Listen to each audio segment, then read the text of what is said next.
सुख क्या है? इस बात का चिंतन इस बात से किया जा सकता है। मैंने कल सपना देखा। सपने में मुझे लेने के लिए यमराज जी आ गए हैं। मैंने यमराज जी से अनुनय भी नहीं किया कि यमराज जी मुझे कृपया कुछ समय दिया जाए। मैंने तो अभी तक जीवन को समझा ही नहीं है, जीवन को जाना ही नहीं है, जीवन को जिया ही नहीं है।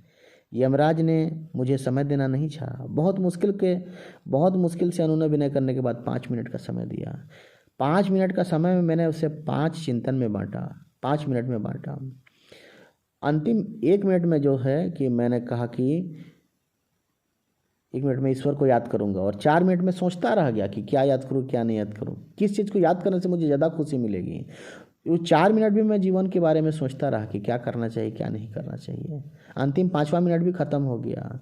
5 मिनट जब ख़त्म हुआ तो यमराज जी बोलने लगे कि चलो अब तुम्हारा समय ख़त्म। जब समय पूरा ख़त्म ही हो गया तो जीवन भी इसी तरह का है। जब मैं सवेरे जागा तो मुझे आश्चर्यचकित हुआ कि समय का क्या महत्व है। मुझे पहली बार एहसास हुआ कि मैं अंतिम समय में ईश्वर को याद करना चाहा, लेकिन वो भी याद नहीं कर पाया जीवन को समझने के क्रम में। क्या याद करूं क्या नहीं याद करूं, क्या सोचूं क्या नहीं सोचूं, इस चिंतन में मैंने घबराहट में अपना समय भी बर्बाद कर दिया। जीवन भी इसी तरह का है।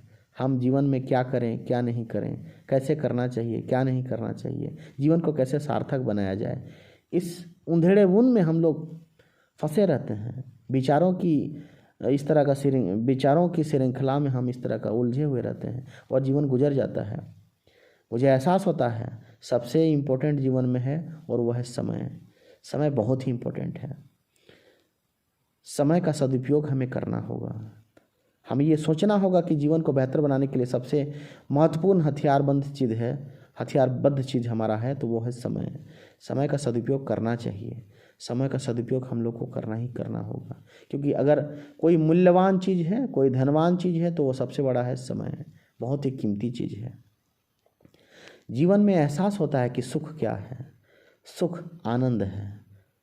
अपने मित्रों को याद करना, अपने दोस्तों को याद करना, अपने परिवार के लोगों को याद करना ही सबसे बड़ा सुख है और सबसे बड़ी शांति और सबसे बड़ा सुकून है। हमें ईश्वर का धन्यवाद देना चाहिए कि परमपिता परमेश्वर ने हमें कितना खूबसूरत जीवन दिया है। अभी तो सारे लोग हम लोग टेबल में बैठ के खाना खा रहे थे, ठहाके चल रहे थे, हंसी चल रहे थे। जबरन ही नमक के बहाना को लेकर लड़ाई होनी शुरू हो गई थी। जबरन ही सब्जी में ज़्यादा नमक है इस बात को लेकर के बात जंग छिड़ने वाली थी कि अचानक पिताजी को सीने में दर्द होना शुरू हुआ। ये कहाँ से पहाड़ आ टूट पड़ा, क्या करें आए। कितना सुंदर, तो अभी तो ठहाके चल रहे थे। जबरन ही लड़ाई के जंग हम लोग छिड़ना चाह रहे थे नमक का बहाना को लेकर के। नमक का दारोगा वाली कहानी सुने हैं, वहाँ तो ईमानदारिता का परिचय है। हम अपने परिवार के प्रति कितना ईमानदार हैं, हम अपने रिश्तों के प्रति कितना ईमानदार हैं, हम व्यक्तिगत रूप से अपने आप में कितना ईमानदार हैं, ये बात चिंतन करने की आवश्यकता है।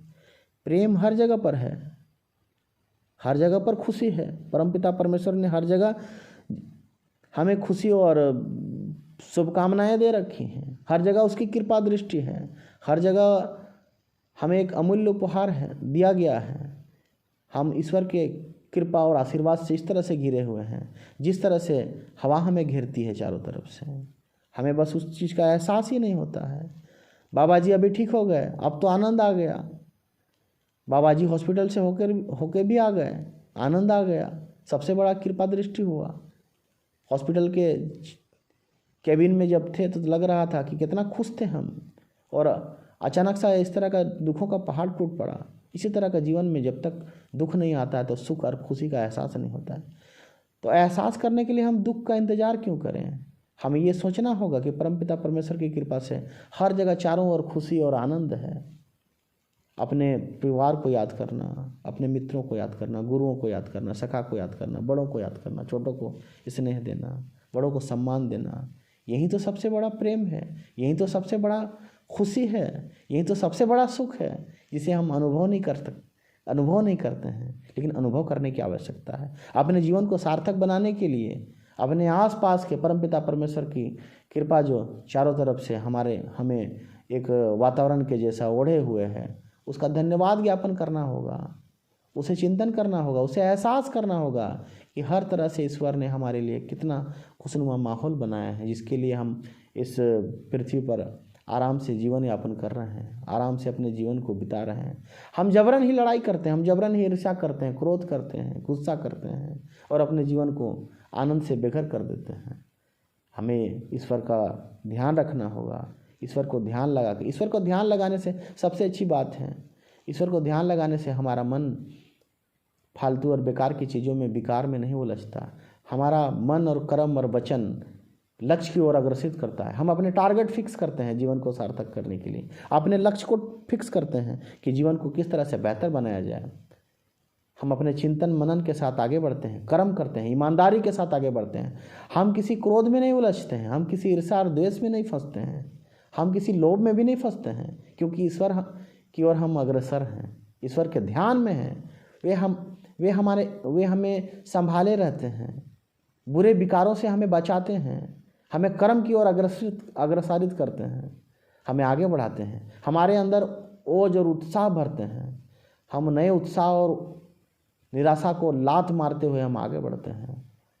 ईश्वर के कृपा से हम मेहनत के प्रति कर्मशील बनते हैं। ईश्वर, अभी बहुत सारे ठेकेदारों, धर्म के ठेकेदारों ने ईश्वर के बीच में एक बिचौलिया का काम किया है। उन बिचौलियों से हम लोग को बचना होगा।